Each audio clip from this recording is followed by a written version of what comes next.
सर्वेभ्यो नमो नमः। जयतु संस्कृतं, जयतु भारतं, जयतु कृषिकार्यम्। अस्मिन् वर्षे समयात् पूर्वं बहुवर्षः जातं। येन कारणेन अस्मिन् वर्षे कृषिकार्याणि सर्वे कृषिकार्याणि विलम्बः अभवत्। सप्ताहात् पूर्वं सोयाबीन् बीजस्य जीवाणुबीज कल्चर् माध्यमेन संयोगेन बीजारोपणम् अभवत्। तस्य परिणामः किं जातं, किं भवति वयं पश्यामः। पश्यन्तु।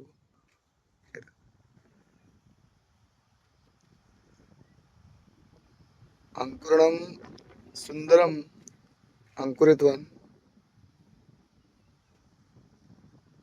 पश्यन्तु।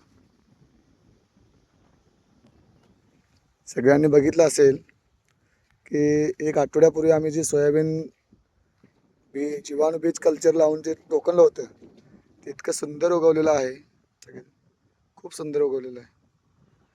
सगळेजण म्हणते जमीन आत्ता बसवलेली आहे, डेव्हलप झालेली, त्यामुळे त्यामध्ये पिका येणार नाही, परंतु ते जीवाणूच्या माध्यमातून आमचं घरचं पीक एकदम जुनं सोयाबीन होतं ते, आणि ते आम्ही असं ते जीवाणू लावून टोकनल्यामुळे इतकं सुंदर आणि एक ते सोयाबीनचं बिया ते उगवलेलं आहे।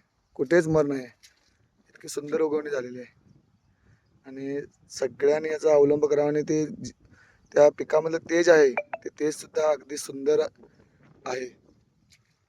हे बघा, सगळ्यांनी बघा, सगळ्यांनी अशा प्रकारे सेंद्रिय शेतीचा अवलंब करून चांगल्या प्रकारे उत्पन्न आपण घेऊ शकतो।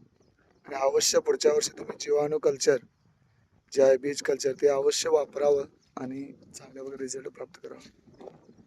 चला, पुढच्या स्टेपसाठी आपण नवीन भेटू। जयतु भारतम, जयतु संस्कृतम, जयतु कृषिकार्य।